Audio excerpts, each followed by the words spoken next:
እኔ ይቅር እንድትይኝ እሺ። ቆይ ምንድነው መፍትሄው? ልብ ተሰብሮ ባመንከው ሰው ተጎድተህ ታውቃለህ? አዎ። አታውቅም እዩ። ማዘን በከፋት በተደጋጋሚ እኔ አይቼዋለሁ። ብዙ ሰዎች ናፍቀውኝ በመናፈቅ እንዴት እንደሚኖር አይቼዋለሁ። ይሄ ልትረዳኝም ላስረዳህም አልችልም። እሺ በቃ ሁሉም ነገር ጊዜ እስከሚፈቱ አብረን ነው። አልችልም። እሺ ቢያንስ ቤተሰቦችሽን እስክናገኛቸው ድረስ። ቤተሰቦችሽ? አዎ ደግሞ እኮ ፍንጭ አግኝቻለሁ ስለ ቤተሰቦች። አረ የምርክን ነው? አዎ ትንሽ ጊዜ ብቻ ትንሽ። እንደዛማ ከሆነ በጣም ጥሩ። ውሸታም ውሸታም ነክ። እሺ ደግሞ ምን አደረኩኝ? በቃኝ። ያንተ ውሸት አንገሸገሸኝ። ትሰማኛለህ? ሲጀመር ቤተሰቦቼን አግኝቻለሁ። ማለት? አባቴን አግኝቼዋለሁ። የምርሽን ነው? አንተ መጥፎ ሰው እንደነበርክና ቤተሰቦችን ስትበጠብጥ ስታስጨንቅ እንደነበር አባቴ ነገረኝ። ግን ውስጤ ሊቀበለው አልቻለም ነበር። አሁን ግን ሁሉ ነገር ተገለጠልኝ። እሺ አስመሳይ አስመሳይ ነህ። እሺ ነው ግን ርብቃ ይሄን የምታወሪው አንቺ ነሽ? ሲጀመር የታቀኝና ነው ስሜን የምጠራው? ርብቃ ተረጋጊ። በቃ አቤል ሂድ አንተ። እንደው ማለት አቤል በቃችሁ፣ ሁለታችሁም ይበቃችኋል። አቤል እስከምትኩስባት የእናንተ ልጅ እንዴ? አቤል ቆይ እውነቱን ታውቅ ነበር? ሰምቻለሁ ግን እውነት አልመሰለኝም። አቤል ይሄንን ሰምተህ ነው ያደረከው? እውነት አልመሰለኝም አልኩሽ እኮ። ርብቃ ቆይ አንቺ ምንም አትይም? ሲያዩት የሚያደርገው ይመስላል።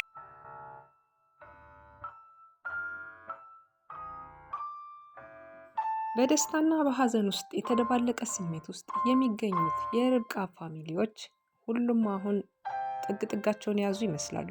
ምክንያቱም ደግሞ በአሁኑ ሰዓት ማሚቴ የምትፈልጋት ለረጅም ዓመታት ብዙ ዓመታትን በጸጸት እየተንገበገበች የኖረችበት አንድ ሚስጥሯ እንግዲህ ዛሬ ላይ ተፈቷል ማለት ነው። ይሄ ሚስጥር ደግሞ እውነት ሆኗል። አሁን ላይ የርብቃ አጎት ሁሉንም ነገር ቦታ መስመር ያስያዙት ይመስላሉ። ነገር ግን እዩ መጨረሻው ምን እንደሆነ ባይታወቅም አሁን ላይ የማሚቴ ልጅ ወደ ቤቷ መግባቷንና እንዲሁም ደግሞ በጥይት መመታቷን ሁሉ ጭምር የሰሙበትን አጋጣሚ እጅግ በጣም በሚያሳዝን ሁኔታ አሁን ላይ ርብቃ ራሷን መሳትና እንዲሁም ደግሞ ነገሮችን አለማስታወስ እየጀመረች መጣለች።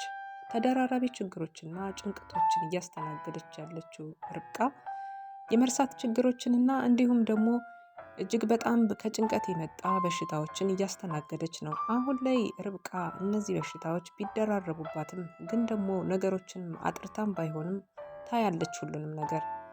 አሁን ላይ አቤል ከገባበት አጣብቂኝ ውስጥ ለመውጣት ተቸግሯል። ምክንያቱም ገንዘብ ፍለጋ ምን አይነት ውጥረት ውስጥ እንደገባ ባይታወቅም ግን ደግሞ ገንዘብ እንደሚፈልግና በጣም ገንዘብ እንደሚያስፈልገው አንድና አንድ ላይ ትኩረት ያደረገበት ነገር ቢኖር ገንዘብ ትኩረቱን አድርጎታል። ይሄ ማለት ደግሞ አቤል እንግዲህ የገባበትን አጣብቂኝ ሁላችንም የተረዳ ነው። ምንም አይነት ነገር የለም ማለት ነው። ግን ገንዘብ እንደሚፈልግና ገንዘብ በህይወቱ ላይ ትልቅ ቦታ እንደሚያስገኘው ይችን ልጅም ቢሸጣት የሚያገኘው እጅግ በጣም ብዙ ገንዘብ መሆኑንና ይችን ልጅ ግዴታ መሸጥ አለብኝ ብሎ እየተደራደረ ይገኛል። አሁን ላይ ግን በአባቷና በእናቷ እጅ ስር የገባች ትመስላለች። አሁን ላይ አቤል እንዲሁም ደግሞ ከወንድሙ ጋራ ፍጥጫ ውስጥ ገብተዋል። ከልጅነት እስከ እውቀት ድረስ አብሮ ማደግን እንዲሁም ደግሞ አብሮ መኖርን ብዙ ነገሮችን ያሳለፉት ሁለቱ ወንድማማቾች ማሚቴ እንግዲህ የደበቀችው ብዙ ባህሪያታቸውንና ብዙ ነገሮቻቸውን ከሷ ላይ እውነተኛ ታሪክ ይገኛል። ምክንያቱም ማሚቴ ልጅ እንዳላትና ሌላ ልጅ እንዳላት ከየትም ቦታ ይሁን ለማናቸውም ሚስጥር ብላ እንኳን የተናገረችው ለማንም ሰው የለም ከባሏና ከራሷ ውጭ ማለት ነው። ይሄም ማለት ደግሞ እዩ ብቻ ነበር የሚያውቀው። እዩም ደግሞ አንድ ቀን ነበር ይሄንን ነገር ሊያውቅ የቻለው። ስለዚህ የማሚቴ ልጅ ትሆናለች በማለት ከዚህ ቀደም የምናውቃትን ራኬብ ተብሎ ደረቷ ላይ ንቅሳት የነበረባትን እሷን ልጅ አይተናል። ሁልጊዜም ቢሆን እሷ ልጃቸው መስሏት በጣም ብዙ ነገሮችን ሲያደርግ ነበረ፣ በስሟ የተቀመጡ ንብረቶችን ሳይቀር። አሁን ላይ በቃ በስምሽ ይሄው አምጥቼልሻለሁ አዙሬልሻለሁ በማለት ብዙ ሽወዳዎችንና ዶክሜንቶችን ሲያዘዋውር ከዚህ ቀደም እዩን አይተን ነበረ። አሁን ላይ እዩ እንግዲህ ይችን ቆንጅዬ ልጅ አፍቅሯታል፣ አፍቅረዋለች። እሱ ላይ ግን ያለ ፍቅር ሳይሆን ገንዘብ ፍቅር ነው። እሷ ላይ እውነተኛ ፍቅር እየታየባት በመጣበት አሁን ላይ በጣም የወደደችውና በጣም እንዳፈቀረችው ለአባቷም ራሱ ነግረዋለች። ምክንያቱም አምኜው ነበረ፣ በጣም ነበር የወደድኩት፣ ግን ደግሞ እሱ ከዳኝ፣ እሱ እንደዚህ ያደረገኝ እያለች እጅግ በጣም አምራና በጣም ጨካኝነቱን እየተናገረች ነበር። አባትየውም ይሄ እኮ ማለት እዩ ማለት እኮ ቤተሰቦቻችንን በሙሉ ያበላሸ እኮ ነው፣ ቤተሰቦቻችንን በሙሉ በጣም መጥፎ ስራዎችን ሰርቶ እንደዚህ አድርጓል እያለ እሷንም ደግሞ የሚጎዳ ልቧን ከዚህ ጋርስ እንኳን ለባልነት አይደለም ለፍቅረኝነት ለምንም እንደማይሆናት አስረግጠው አባትየውም ሲነግሯት ነበረ። በጣም በሚገርም ሁኔታ አሁንም አይኑን እያየች ለተናገረው ንግግር መልስ እንዲሰጥበት ቤተሰቦችሽን እኮ ትንሽ ጊዜ ነው የቀረን፣ በቃ እንታረቅ ይቅርበኝ እያለ እዩም ቢለምናት፣ አሁን ላይ ግን እሷ መጀመሪያ ላይ ልትደራደርባት የነበረ በገንዘብ ሊሸጣት እና ሊተምናት እጅግ በጣም ብዙ ስቃዮችን ሲያደርስባት የነበረ እዩ አሁን ላይ የእሷን ይቅርታ አጧል ማለት ነው። ይቅርታዋን ቢያገኝ መልካም ነበር፣ ግን ደግሞ ይቅርታዋን ለማግኘት ጊዜው ረፈደ ይመስላል። ለወደፊቱ ድንገት ትክክለኛ መፍትሄ ሊሆን የሚችል እዩ ወደ ራሱ ሲመለስ በእርግጠኝነት በትክክል ይቅርታ እንደምታደርግለት እርግጠኛ ነኝ። ምክንያቱም ትልቅ ፍቅር እሷ ጋር ስለሚታይ ማለት ነው። አሁን ላይ ርብቃ በጣም ታማለች። ይሄም ደግሞ ያልታወቀ ህመም ነው። ከአቤል ጋራ በጣም ነው የሚያጣላቸው፣ ይነጫነጫሉ። እንዲሁም ደግሞ እርግዝናም ስሜቱም በውስጧ ላይ እንዳለ ሆኖ በዛ ሰዓት ላይ ተኩስ በሰማችበት ሰዓት ላይ ርብቃ ቀድማ ወደቀች። ምክንያቱም ደግሞ ርብቃ የወደቀችው ይህንን ተኩስ ስትሰማ በፍጹም መቆጣጠር አልቻለችም። ነፍስ ያጠፋ እንዲሁም ደግሞ ሴቶች ላይ እየሰራ ነው፣ ስለ ሴቶች ጉዳይ ምክንያቱ ይህንን እያደረገ ነው ብላ ማሜቴ በተናገረችበት ቅስፈት ላይ ራሷን ስታ ሶፋው ላይ ስትወድቅም አይተናት ነበረ። ምክንያቱም ደግሞ ይሄ ነገር ከመጠን በላይ ጭንቀት ሆኖባት ሰንብቷል። የአቤል ጸባይ መቀየርና እንዲሁም ደግሞ የነሱ ትዳር መበጥበጥ፣ እንውለድ አንውለድ፣ በዚህም ጭቅጭቅ ጭምር በጣም ብዙ ነገሮችን እያሳለፈች የምትገኘዋ ርብቃ ቢሳካላትና አርግዛ በነበረበት ሰዓት እንግዲህ ሁሉም ጠላት ሆኖባት ልጇን ሁሉም በተራ እኔ ላስወርደው፣ እኔ ልግደል ሲቀራመጧት እንደነበር ከዚህ ቀደም ሁላችን የምናስታውሰው ይሆናል። አሁን ላይ ርብቃ ነገሮችን እንግዲህ ከተረጋጋ ከዓመታት በኋላ ሰላምንና ፍቅርን ካግኝቻለሁ፣ ከዚህ በኋላ ቤታችንም ሰላም ሆኗል ባለችው በተረጋጋችበት ቅስፈት ነበረ ብዙ ነገሮች እየተቀያየሩ ትዳሯም ህይወቷም ሁሉ ሲኦል እየሆነባት የመጣ። አቤል ታይቶ የማይታወቅ ከድሮ ከማንነቱ ጋር የማይሄድ ወይም ደግሞ ታስቦም የማይታወቅ አቤል በዚህ ቅስፈት ይቀየራል ወይም ደግሞ ይለወጣል ብሎ ማናቸውም ማሰብ በሚቻላቸው ፍጡር የሆኑት ሁሉ ሊያስቡ በማይችሉ ቅልጥፍና በጣም ተቀይሮ ሁላቸውም አዩት። ይሄ ማለት ደግሞ አቤል ከምን ጋር ተሳስሮ እንደሆነ ባይታወቅም ገንዘብ ፍለጋ ረጅም ጉዞ እንዲሁም ደግሞ በፍጥነት ገንዘብ አስገኝበታለሁ ያለውን መንገድ መርጧል።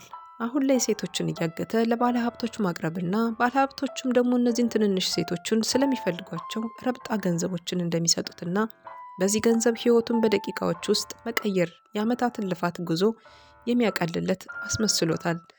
አሁን አቤል የፈለገው ገንዘብ ነው እንጂ መጥፎ ጎኖችን እየተመለከተ አይደለም። በስሜት ይሁን ወይም ደግሞ ተገፍቶ የሚሆን በግዴታ ምን እያደረገ እንደሆነ እያወቀ ስላልሆነ ርብቃ ከጎን ሆና ይህን ነገር ልታስቆመው የፈለገች ትመስላለች። ለዛ ነበር ርብቃ ከኋላው እየተከተለች ሁሉንም ነገር ለማስተው ሁሉንም ነገር በነበረበት እንደ መልካምነቱ እንደ መጀመሪያ ጸባይና ባህሪው ልትመልሰው እየተሯሯጠች የነበረችው። በስተመጨረሻም ነፍስ አልጠፋበትም፣ ግን ደግሞ እጁን ጎድቶታል። ምክንያቱም ከዚህ ቀደምም እዩን እንደምናስታውስ እጁን መቶት ነበርና እስር ቤትም ድረስ እያደረሳቸው የወንድማማቾች ጸብ አሁን ላይ ከእስር በማምለጥ እዩም በአሁኑ ሰዓት ደጅ ኑሮውን እያደረገ ይገኛል። ቢሆንም ደግሞ ከነሱ ጋር መገናኘቱን እዩም አልተውም። አሁን ራኬብ እንግዲህ ተገኝታለች። ራኬብ የተገኘችበት ቦታና እንዲሁም ደግሞ አሁን ላይ ያለው ስለ እናቷ መረጃ አንዳንድ ነገሮችን እናቷ አልማዝ እንደምትባል ስለሰማች አልማዝ የሚለው ቃል አባትየው ሲሰማ በትክክል እናቴ አልማዝ ነው የምትባለው ብለውኛል፣ ነግረውኛል በማለት የተናገረችው ቃል አሳማኝነት ሊኖረው ይችላል። በቀጣይ እንግዲህ ዲኤንኤ ምርመራ ማድረጋቸው ላይ ቀሬ ነው።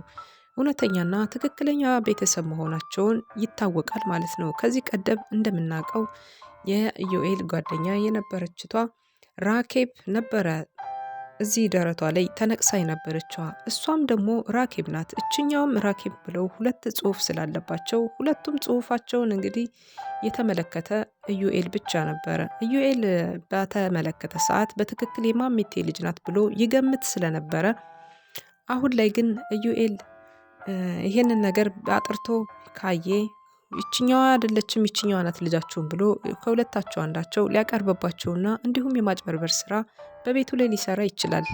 አሁን ላይ ዶክሜንቱን የወሰደው ኢዩኤል ምን ሊያደርገው ይሆን? ቀጣዩስ ጉዟቸው ወዴት ይሆናል የሚለውን ሁላችንም አብረን የምናየው ይሆናል። ማሚቴ እንግዲህ ገና ልጇ ትሁን አትሁን ያወቀችው ነገር የለም። አባትየው ግን ይዞ ወደ ቤት ገብቷል ልጅቷን ማለት ነው። ፊት ለፊታቸው ላይ ሁላቸውም ቆመው እየተመለከቱት ነበረ። ምን ሊላቸው ይሆን? እቺው ልጅሽ ሊላት ነው ወይስ እንዴት ነው? ማሚቴ ለዘመናት የደበቀችው ልጆች እንዳሏትና እንዲሁም ደግሞ የአቤል እናት ብቻ እንደሆነች አድርጋ ነበር የምትናገር። አቤል ግን ልጇ አይደለም። ምክንያቱም ደግሞ ያሳደገችው ልጇ እንጂ የትክክለኛ ልጇ አይደለም።